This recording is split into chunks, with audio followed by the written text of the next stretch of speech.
शुरू करते हैं आज के क्लास में। क्लास 7 के ज्योग्राफी के चैप्टर 1 के क्वेश्चन आंसर का एक्सप्लेनेशन। चैप्टर का नाम है इन्वायरमेंट।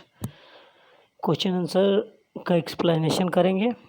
1 नंबर क्वेश्चन है आंसर द फ्लोइंग क्वेश्चन, और आंसर द फ्लोइंग क्वेश्चन का पहला क्वेश्चन है what is an ecosystem. What is an ecosystem यानी आंसर है an ecosystem is a community in a given area where living organism interact with each other and their immediate surroundings including non living thing. यानी कि कहने का मतलब ecosystem का अर्थ है कि जीव जंतु अपने आसपास उपस्थित जीवित और नॉन लिविंग यानी कि लिविंग और नॉन लिविंग जीवों के साथ रहते हैं। यही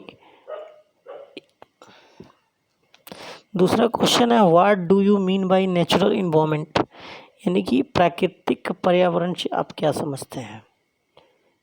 आंसर है the environment which is created by nature comprises of land, water, air, plants and animal is known as natural environment। Natural environment का मतलब होता है कि वैसा इन्वायरमेंट जो प्राकृतिक वस्तुओं द्वारा यानी प्राकृतिक द्वारा बनाया गया है, जिसमें भूमि, पानी, हवा, पेड़ पौधे, जीव जंतु इत्यादि मौजूद होते हैं। तीसरा क्वेश्चन है which are the major component of environment, यानी इन्वायरमेंट का मेजर कंपोनेंट क्या है। तो the major component of environment are, environment का मेजर कंपोनेंट्स हैं natural environment, human environment and human made environment. 3 इसके कंपोनेंट हैं। पहला है प्राकृतिक पर्यावरण, दूसरा है मानव पर्यावरण और तीसरा है मानव निर्मित पर्यावरण। चौथा क्वेश्चन है give for example of human made environment, मानव निर्मित पर्यावरण की 4 उदाहरण दें।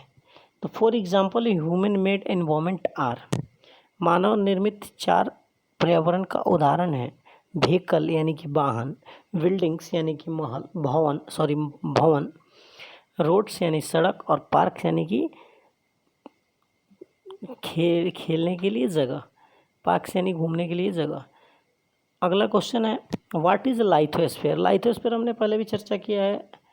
लाइथोस्फीयर का मतलब होता है लैंड से जुड़ी हुई, यानी कि लैंड यानी जो पृथ्वी पे लैंड है उसका लाइथोस्फीयर समझेंगे आंसर में।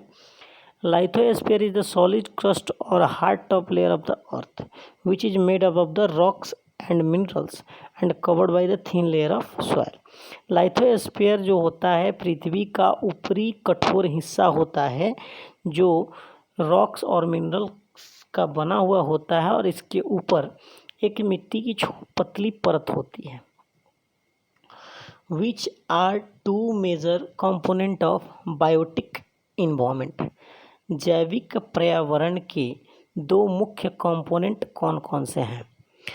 To major components of biotic environment are, जैविक पर्यावरण के 2 कंपोनेंट हैं प्लांट्स एंड एनिमल, यानी पेड़ पौधे और जीव जंतु। अगला है what is biosphere. Biosphere is a narrow zone of the earth where land, water and air interact with each other to support life. Biosphere क्या है। तो बायोस्फीयर वैसा नैरो जोन है जहाँ पे भूमि, लैंड, वाटर एंड एयर तीनों एक साथ मिल करके जीवन को सपोर्ट करते हैं। It consist of plant and animal kingdom together, और इसी के कारण प्लांट और एनिमल किंगडम एक साथ कंजिस्ट करते हैं, रहते हैं। 2 नंबर है इस लेसन का क्वेश्चन की टिक द करेक्ट आंसर, यानी सही आंसर पे टिक करना है। Which is not a natural ecosystem, दिए गए इसमें से कौन नेचुरल इकोसिस्टम नहीं है। तो डेजर्ट नेचुरल है, एक्वेरियम नेचुरल नहीं है, फॉरेस्ट नेचुरल है, यानी कि इसका सही आंसर होगा एक्वेरियम। दूसरा क्वेश्चन है which is not a component of human environment, इसमें से मानव पर्यावरण का कौन हिस्सा नहीं है। तो लैंड यानी कि नहीं है, रिलीजन यानी कि धर्म है, और कम्युनिटी यानी समुदाय ये भी है। अगला क्वेश्चन देखेंगे तीसरा, which is human made environment, मानव निर्मित इन्वायरमेंट क्या है?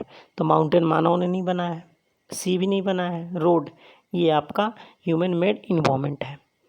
Which is a threat to environment, यानी कि इन्वायरमेंट के लिए थ्रेट यानी कि डर क्या है, मतलब कि उसको परेशान करने वाली वस्तु क्या है? तो ग्रोइंग प्लांट्स, इससे कोई दिक्कत नहीं है। ग्रोइंग पॉपुलेशन, इससे दिक्कत है, यानी ग्रोइंग क्रॉप्स, इससे भी दिक्कत नहीं है, तो इसका आंसर होगा ग्रोइंग पॉपुलेशन। अगला है match the flowing. Match the flowing में एक तरफ दिया हुआ है बायोस्फीयर ब्लैंकेट, दूसरा दिया हुआ है ब्लैंकेट ऑफ एयर, दूसरे तरफ दिया हुआ है, फिर एक तरफ दिया हुआ है एटमॉस्फेयर, डोमेन ऑफ वाटर, तीसरा दिया हुआ है हाइड्रोस्फीयर, दूसरी तरफ दिया है ग्रेविटेशनल फोर्स ऑफ द अर्थ, चौथा दिया है इन्वायरमेंट, दूसरी तरफ दिया हुआ है आवर सराउंडिंग्स। तो इसका आंसर हम लोग मैच करेंगे। बायोस्फीयर का होगा narrow zone where land water and air interact, दूसरा का एटमॉस्फेयर का होगा a blanket of air which surround the earth, तीसरा हाइड्रोस्फीयर का होगा डोमेन ऑफ वाटर, और चौथा इन्वायरमेंट का होगा आवर सराउंडिंग्स। अब चौथा क्वेश्चन है, मैं इसमें रीज़न देना है, give reason. Man modifies his environment, इसका रीज़न क्या है? तो इसका रीज़न है कि man modifies his environment because they are capable of modifying it according to their need. Man environment को मॉडिफाई करता है क्योंकि उसमें उपस्थित वस्तुओं को अपने ज़रूरत के हिसाब से उसको बनाता है। Humans learn new way to use and change environment and invented many things. इसके अलावा जो मानव है वह बहुत सारे चीज़ों को सीखता है, नए नए तरीक़ों को सीखता है, जिससे वह नए नए आविष्कार करता है, जिससे वह अपने जीवन को ईजिली कर लेता है जीने के लिए। Industrial revolution enabled large scale production, और इसका प्रत्यक्ष उदाहरण माना जाता है औद्योगिक क्रांति को। ट्रांसपोर्टेशन बिकेम फास्टर, और इसका मुख्य कारण है जो ट्रांसपोर्टेशन है वह फास्टर हो गया है।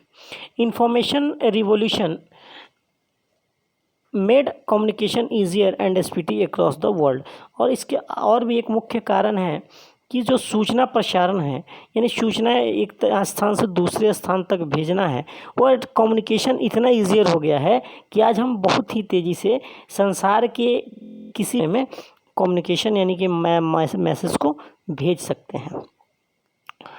दूसरा क्वेश्चन है plant and animal depend on each other, इसका भी रीज़न देना है कि पेड़ पौधे और जीव जंतु एक दूसरे पे कैसे डिपेंड होते हैं। तो देखेंगे plants and animal depend on each other for their sustainability, यानी कि अपने स्थायित्व को बरकरार रखने के लिए पौधे और जानवर एक दूसरे पे डिपेंड होते हैं।